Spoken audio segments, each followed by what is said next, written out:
All right, today we are meeting with Dr. Terry to talk about student debt. Let's just get right into it. Dr. Terry, we are talking about student debt and what that looks like in the medical field. Mhm.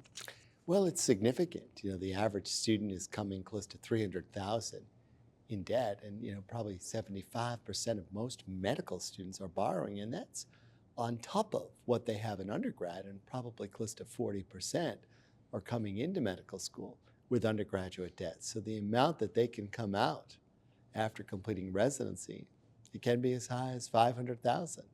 So, talking in terms of LECOM in general, LECOM at Elmira, what does that student debt look like for these incoming and current students? Well, it's less. We are amongst the cheapest non-for-profit private medical schools in the country. In fact, in New York State, even less than some of our publicly subsidized schools. So we have a very reasonable tuition. It's about 42,000 here a year, and then there's a slightly more in the third and fourth year for clinical rotations. But compared to some other schools where the tuition literally is as high as $85,000 to $90,000. That's tuition, not living expenses, which here are about $27,000, $30,000. Somewhere else could easily be $40,000 to $50,000. And something you brought up is that this can be really impactful on a student's decision on where they want to go in their career. Well, unfortunately, it does influence, because that's why we have such a shortage and a dearth of primary care doctors, family physicians, primary care internists, pediatricians, because their incomes tend to be less. And one thing that perhaps most people don't realize is when we look at the consumer price index and the increases over the past 25 years, doctors' incomes have remained flat or gone down if you look at it in those terms. They have by no means kept up with CPI, kept up with inflation by any means. Some doctors are working harder to make even the same money they may have made a decade ago, so they have not. Yet student debt has gone up substantially for undergraduate and graduate education. And I think now what we have to realize is interest rates start to become an enormous problem. They're 8 to 9% on unsubsidized loans, probably higher if you get them from the private sector. So what does that really mean? It means if you're coming with, say, let's just throw 200,000 out there and take a decade to pay that off, you're going to pay with compounding interest at least another 100,000 to pay that back. So you have 400,000, it'll be 600,000. Think about that. Would you say that you have personally heard from students that going to LECOM Elmira has made it easier for them in terms of a financial burden compared to looking at other schools? Absolutely. In fact, I think that is a competitive advantage of LECOM in a general sense. Any of our 4 campuses is that we do keep our tuition as reasonable as possible. As I said, the delta from some of the highest priced medical schools and LECOM is almost $40,000 to $45,000. And other schools are not even close to where we are. The closest probably would be well in the 50s, 50 or 60,000. But that money adds up, and when you borrow it, that interest adds up. And with today's interest rates, it just probably feels impossible for these kids to follow their dreams and also hope to pay it off. Well, I think what it does sometimes is influence their choice of specialty, thinking I have to make this much money to be able to pay my loans off, have a family, buy a home, and move on in life. Because remember, the average physician, they're starting medical school perhaps at around 22 or 23. They're finishing by 26, 27. They're doing residency. They're by 29 or 30. They make money during residency. They work a lot of hours. Loans typically are deferred during residency, but they're accumulating interest. It's accruing interest. And then they really start paying these off when they become an attending physician. Now, some places do offer loan repayment, unless it's what we call a federally qualified health center, which we have one in Elmira now, the Chautauqua Center. That interest, that money that you might get from a health system is taxable income to you. Whereas the FQHCs, it can go directly towards your federal loans. But the point being, it accumulates, and they're rather significant loan payment. It is well over a mortgage payment for these ginormous loans that students are taking out. And that's just if they stay in school for X amount of years. If they choose a different profession, that can take them almost 15 years of schooling. Oh, absolutely. In fact, medical school debt is about 2.5 times higher than any other graduate school. So medical school education tends to be that much more expensive. There are some exceptions. Some of the private schools, but I said the public schools, their tuition's even more than ours is here as a private non-for-profit.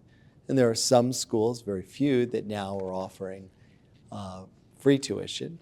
Some just if you go into a primary care specialty, others just to go there. But that's very few, far and few are offering that with endowments and such.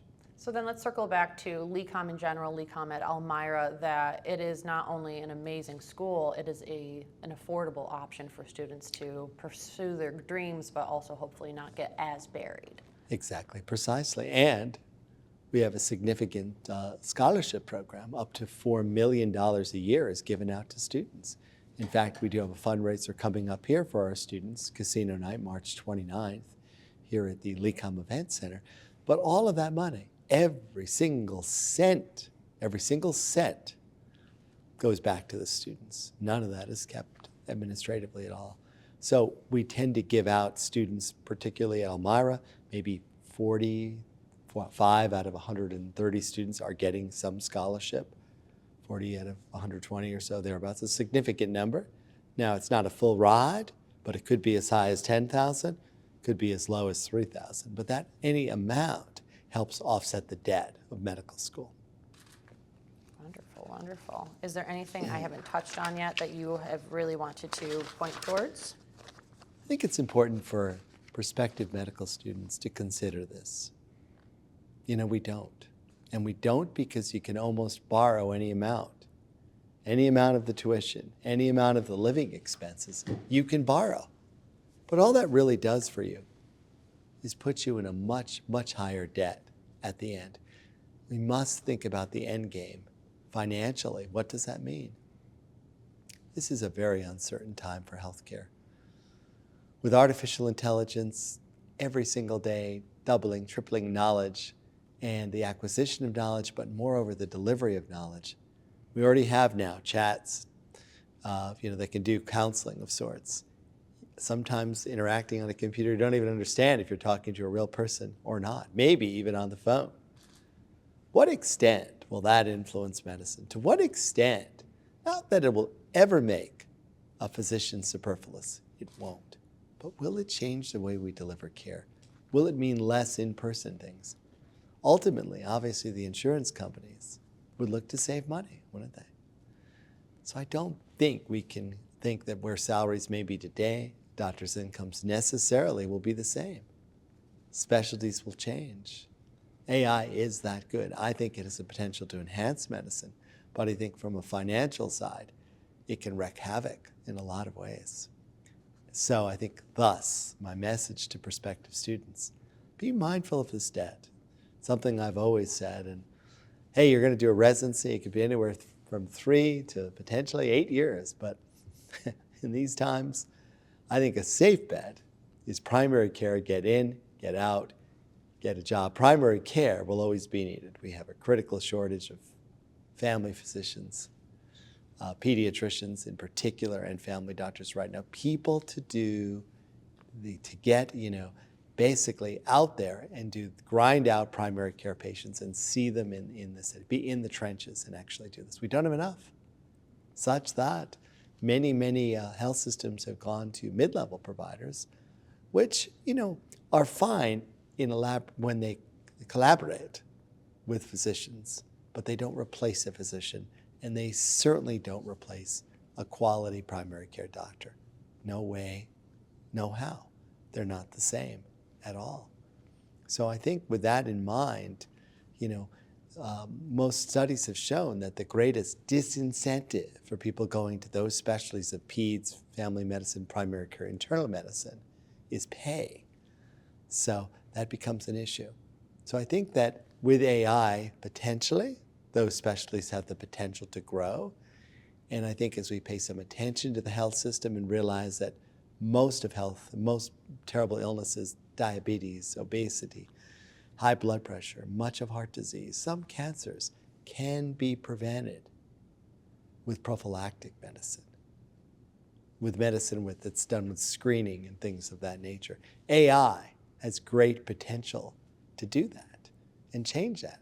And genetic analysis, there's so much understanding the biogenome, and when we start doing this, which is now going to be becoming way, way more mainstream, I think it can change. Bottom line, incomes will change. Some, I think, will go significantly higher. Others, I think, might come down. And just a quick circle back to residency decisions. Is that something that you think students should also consider when they are putting in for their different residencies, of looking where they will, not only that they will be paid at that residency, but also how much that will cost them to live out there in turn? Well, I think that's important. Resident salaries are largely governed by what's called the ACGME. Okay, and that's one of the accreditation council for graduate and medical education. And they basically help dictate salaries. They make a reasonable income as a resident. But as I said, most defer loans at that point. I think the critical issue is when we do residency, think about what specialty, where do I want to practice after, and is there the opportunity, if I go to this underserved area, that I could get some loan repayment? Because the best thing to do, if you have $200,000, $300,000, is to figure out a way, how do I pay that back as rapidly as possible, especially with an 8 to 9% interest. Now, if it's 2%, 3%, which it's not now, you can make money in the market at 10%, obviously that makes more, but we're not there. We're looking at high interest rates, at least with student loan, probably for the foreseeable future, for the next couple of years at least. It's substantial. How much will it come down? I don't know. So I think in terms that money does have to be paid back, and it does accrue interest.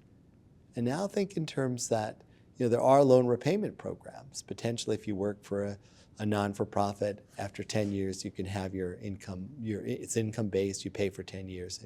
But who knows what's going to happen with those programs? I think all of that is up in the air. So my advice would be practical, pragmatic. Where do I practice? Can I pay this off? Are there opportunities if I go here? But on the front end, let's keep the debt as little as possible. Go to a place that's more affordable. LECOM. I mean, you're getting, in essence, a better education than the $85,000 you're paying. And you think, where's that all going? I mean, obviously, there are expenses to educating students and such. But, there's an awful lot of profit being made there, particularly, particularly bluntly put, for some schools, which are literally for profit. I mean, for profit means someone, namely a stockholder or venture capitalist, they need to make some money. So I think that this is an issue which is on the verge of explosion. Student debt, it's significant, and it'll be the next debt crisis as we move forward, and particularly medical student. And historically, doctors have been great about paying debts off typically, but that could change, especially if the market changes and AI has some significant influence on jobs that are out there. So to cap it off, really bringing home with LECOM that you don't want kids to get discouraged when they're looking at medical schools, because there is options that are LECOM that's more than just one school. You guys have multiple schools that can make it affordable so they can still follow their medical dreams without. Oh, absolutely. I don't think cost should be prohibitive, but I think we should consider cost as a criteria on the school we choose. It should be a factor. And I think sometimes it's not. It's like, well, this is here and I could live, I love this area, I love being in this. But think about it. If the cost is that much more, you're getting the same degree, better clinical opportunities, and more residency options with LECOM because of our size, our scope, our volume, and our affiliations with major hospital systems. What is the real advantage then of going to a place that the tuition might be twice as much? Twice as much is if we're $42,000, they're $84,000. You're already $450,000. Add the interest, you're easily over $600,000 in debt.